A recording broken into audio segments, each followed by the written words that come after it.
नाज़रीन, मियाँ बीवी में चाहे कितनी ही अंडरस्टैंडिंग क्यों ना हो, लेकिन जब बात ससुराली रिश्तेदारों पर आती है तो ये अंडरस्टैंडिंग मिसअंडरस्टैंडिंग में बदलने में देर नहीं लगती, और ख़ास तौर पे जब बात बीवी के मैके की हो। ऐसा क्यों होता है, आइए जानते हैं। तुम्हें फिक्र करने की जरूरत नहीं है, तुम्हारी आपी जिंदा है ना। डैडी भी यही कहते थे। इससे अच्छा था आप ही मैं अपने घर में ही रह लेता। वैसे मामू, आप अपने घर में ही रह लेते ना तो मेरी जिंदगी भी आरामदेह और पुरसकून गुजरती। शर्फू, वो पहले ही परेशान है, देखो उसका मुंह कितना उतर आया है। जाओ उसके लिए कुछ खाने को लेकर आओ, सुबह से कुछ भी नहीं खाया मेरे भाई ने। अल्लाह माफ करे, पिंकी बीबी का फ्रूट वाला दही खा कर आए हैं अभी। मैं तो सोच रहा हूँ कि बीबी जी उठकर पूछेंगे तो मैं क्या बताऊंगा। देख रही हैं आप ही, किसी को मेरी परेशानी की फिक्र नहीं है, अपनी चीजों की फिक्र है। अभी से ये हाल है तो बाद में क्या होगा। ना मेरा भाई, तू फिक्र ना कर, कुछ नहीं होता। मेरे होते हुए किसी की जरूरत है कि कोई मेरे भाई को कुछ कहे? भाईजान रोजाना आपके सामने ही मुझे बातें सुनाते हैं। वो बातें सुनाते नहीं, बताते हैं, और वो होती भी सच्ची हैं। शर्फू के बच्चे, पहले तुम्हारा कुछ करना पड़ेगा। जाओ किचन में से उसके लिए चाय लेकर आओ। जी बेहतर, मैं पहले बता दूं, 12 तेरी रस पड़े हुए हैं। देखा, मेरी चाय से पहले रस भी खत्म कर देते हैं। चलो जितने भी हैं वो तो खाओ ना। आप ही मुझे लगता है कि भाईजान मुझे वापस भेज देंगे। मैं आपके बगैर जिंदा नहीं रह सकता। वैसे भी डैडी ने कहा हाँ हाँ, मुझे पता है, डैडी ने कहा था कि अपने भाईजान का साथ ना छोड़ना। आपके भाईजान आएंगे ना, मैं उनसे बात करूंगी। खैर है, आज अब्दुल सलाम कुछ ज्यादा ही परेशान दिखाई दे रहा है। जी वो दरअसल मामू, शर्फू बता रहा था कि मामू रो रहे हैं। हाँ, मामू तेरा परेशान है बेचारा। अम्मा, घर में बेसन और आलू तो पड़े हुए हैं ना। क्यों? वो मामू जब भी परेशान होते हैं तो पकौड़े खाते हैं।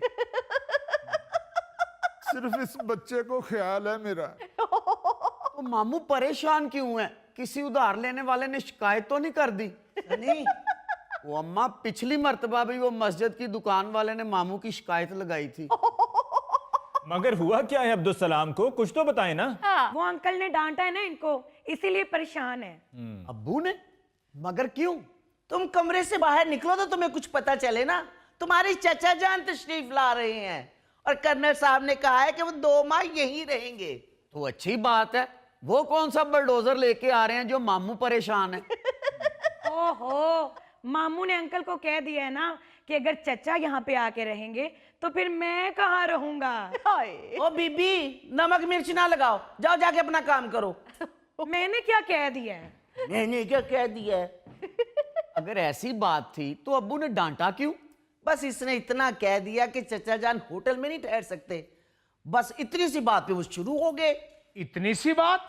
शुक्र करें साहब जी ने मामू जी को घर से नहीं निकाल दिया, वरना जितने गुस्से में साहब जी थे, मुझे तो डर था कि मामू को फेंटी ना पड़ जाए। हाय हाय, ऐसे कैसे पड़ जाएगी फैंटी? मेरे भाई को कोई हाथ तो लगा के देखे। आते हैं ना कर्नल साहब, मैं खुद बात करती हूँ। मामू, बेगम साहबा ने बात की तो साहब ने आपको घर से निकाल देना है। आए अंदर आके इस घर की आखिरी चाय पी लें। शर्फू जी। अदरक वाली चाय बना के लाओ। ऐसे मौसम में तुम्हारे हाथ की चाय पीने का बहुत मजा आता है। ऐसे भी बना देगा, गन पॉइंट पे क्यों ऑर्डर दे रहे? बैठो। शिकारी हूं ना मैं, शिकारी। यार शिकारी हो, वो तो लगड़बग्गा नहीं है ना। जाओ बेटे, चाय बना के लाओ जल्दी से। साहब जी, चाय के साथ कुछ लाना भी है? हाँ, वो शामी कबाब ले आओ। शामी?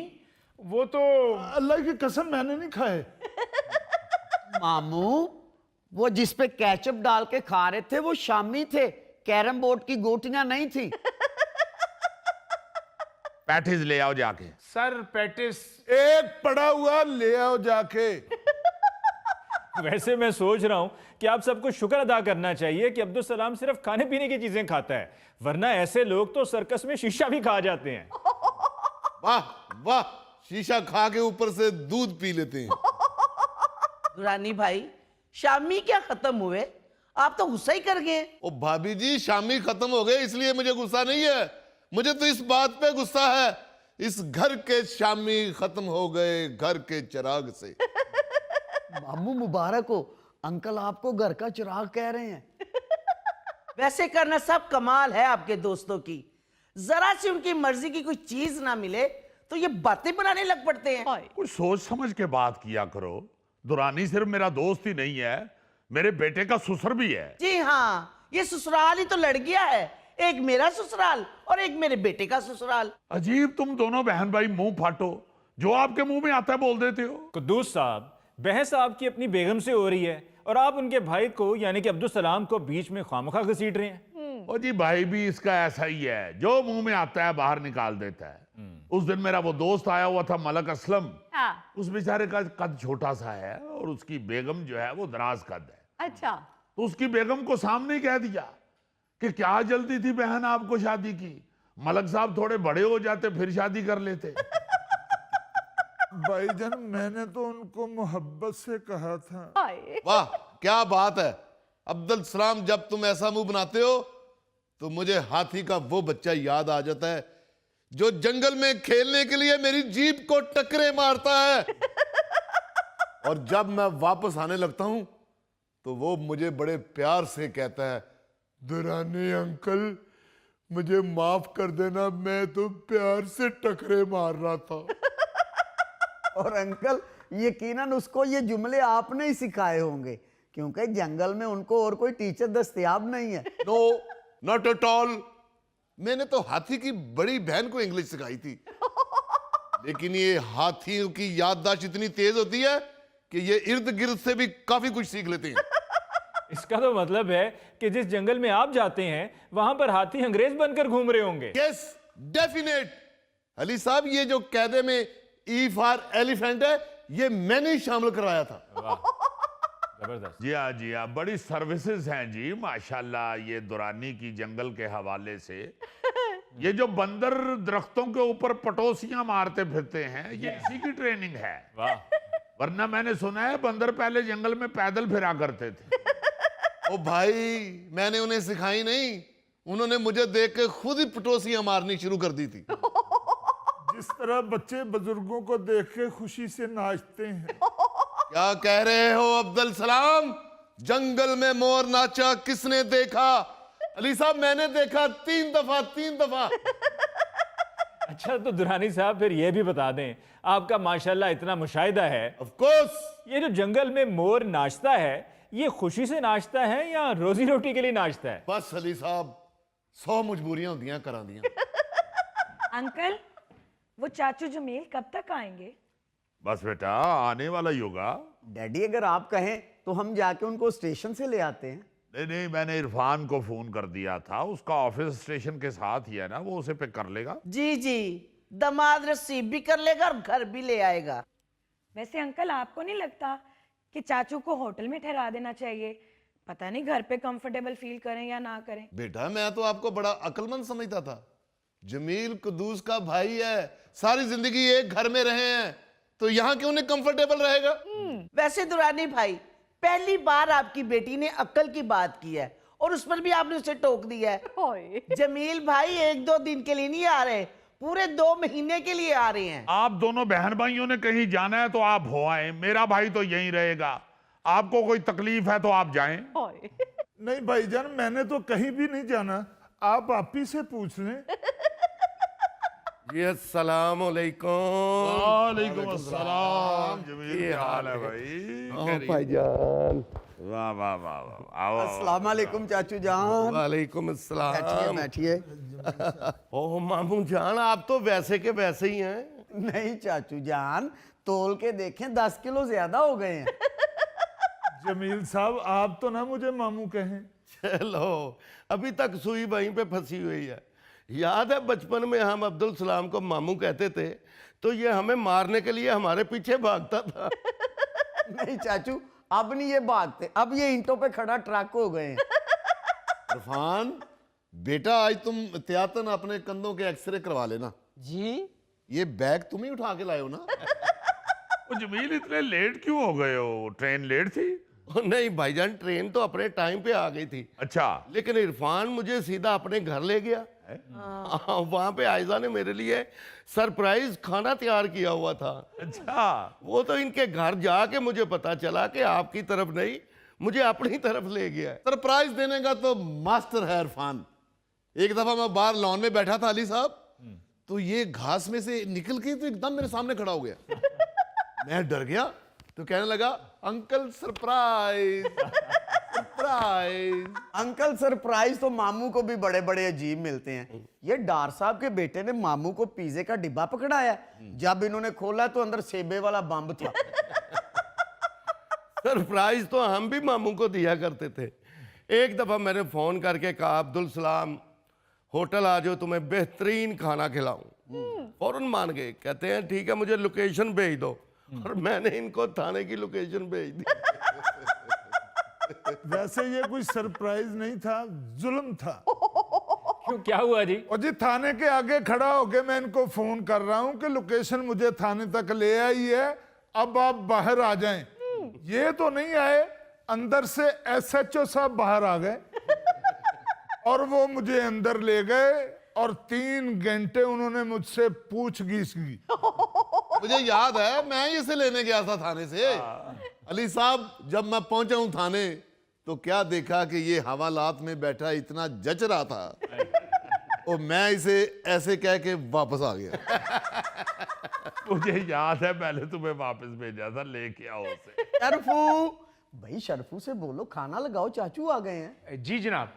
देखो चाचू आए हैं। अस्सलाम वालेकुम। अरे सर कैसे हैं आप? ठीक ठाक शरफू मियाँ क्या हाल है? एकदम ठीक हो? एकदम सही। माशाल्लाह पहले से बड़े हो गए हो। बिल्कुल नहीं, एड़ी वाली जूती पहनी होगी। शरफू, जाओ जाके चाचू के लिए खाना लगाओ। जी खाना तो लग चुका है। बेगम साहबा ठीक है जी? हाँ अल्लाह का शुक्र। और छोटी बाजी? वो भी ठीक है भाई। वाह, जाओ बेटे जाके खाना लगाओ जल्दी से, आ गया जमील। जी बेहतर, जी बेहतर। भाईजान आज फिर हम अब्दुल सलाम को सरप्राइज देते हैं। अच्छा जी। हाँ, इसके हाथ बांध के और इसके सामने सारे बैठ के खाना खाते हैं। Good, done done. ये सरप्राइज नहीं, ये तो जुल्म है। सरप्राइज तो मैंने आपको दिया था एक मर्तबा जमील साहब, आपने अपने घर में निहारी पकाई थी। हाँ हाँ, आपने मुझे बुलाया भी नहीं था और मैं बिन बुलाए पहुंच गया था। और हम सारे भूखे सोए थे उस दिन। यार कुदूस, सरप्राइज तो मुझे इरफान का याद है जो इसने अपनी शादी पे दिया था। अली साहब जी, बारात आई है तो दूल्हा साथ है ही नहीं। हम सारे परेशान हो गए। हमने इसके अब्बू से पूछा कि दूल्हा कहाँ है, तो ये अब्बू की वेस्ट कोट की सामने वाली जेब से निकल के कहता है मैं यहाँ हूँ, मैं यहाँ हूँ। नहीं अंकल, सरप्राइज तो बस मामू के हैं। ये पिछली गर्मियों में हम सब दोस्त नहाने के लिए गए हैं, तो साथ में मामू को भी ले गए। वहां पे कपड़े चेंज करने के लिए गए हैं, वापस निकरे पहन के आए हैं, तो मामू स्विमिंग पूल का सारा पानी पी गए हुए थे। यार क्या फजूल बात कर रहे हो, स्विमिंग पूल का पानी कैसे पी गए मामू? और जी इसके स्विमिंग पूल में 2-2.5 गिलास ही पानी होता है। एवरीबॉडी, खाना लग गया है। चलो भाई। और ये जमील का सामान पकड़ है, ये छोटा सा बैग, वो सामान कहाँ है तुम्हारा? वो भाईजान ये तो आपके लिए थोड़े से गिफ्ट्स हैं। अपना सामान मैं गेस्ट हाउस में रख के आया हूँ। क्या मतलब? और मैंने सोचा 2 महीने रहना है तो उधर ही रह लूंगा गेस्ट हाउस में। और भाईजान आप फिक्र ना करें, मैं रोज आता जाता रहूंगा। यार क्या बेवकूफों वाली बात कर रहे हो। सनी जी। इरफान को साथ लेके जाओ, ये चाचू का सामान लेके आओ गेस्ट हाउस से। जी पापा। जब जमील कह रहा है कि मैं गेस्ट हाउस में रह लूंगा, तो आप क्यों परेशान हो रहे हैं? तुम क्यों बीच में बोल रही हो? आराम से बैठो, जाओ इसका सामान लेके आओ। जी डैडी। वैसे माफ कीजिएगा मोहतरमा, आपका घरेलू मामला है, लेकिन अगर आपके शौहर के भाई शहर में आए हुए हैं और उसी शहर में कि जिसमें उनके भाई का घर है, तो फिर गेस्ट हाउस में रहने के बजाय उनको घर में रहना चाहिए। जी हाँ, मेरे लिए शर्मिंदगी का बाइस है मेरा सगा भाई आया हो शहर में और जाके गेस्ट हाउस में रहे। बिल्कुल। और नहीं भाईजान, मैं तो सिर्फ इसलिए कह रहा था बाजी तंग ना हो। ना भाई, मैंने क्या तंग होना है, आप रहें अपने भाई के घर में। देखा है, ये रवैये बताते हैं असल में अली मुमताज साहब कि दूसरे ने आपके साथ किस हद तक मिलना है। जी। इसको ये कभी नहीं महसूस हुआ कि जो मेहमान आ रहा है कम से कम उसके सामने तो अपना रवैया ऐसा रखा जाए कि वो खुशी खुशी हमारे घर में आए। ये ना हो कि अपना मुंह सुजा के उसे वेलकम कर रहे हो और वो बेचारा शर्मिंदगी महसूस कर रहा हो कि मैं क्यों इनके घर में आ गया हूं। जी बिल्कुल। मैंने कभी आपको एहसास दिलाया कि आपका भाई कई सालों से हमारे घर में रह रहा है और वो वाला भाई रह रहा है जो प्लेट में चावल नहीं डालता बल्कि दाल वाला पतीला चावलों वाले पतीले में डालता है। भाईजान मुझे तो डैडी ने कहा था कि भाईजान का साथ ना छोड़ना। अब मुझे भी मेरे डैडी ने कहा था कि अपने भाई का साथ ना छोड़। आओ यार खाओ खाना।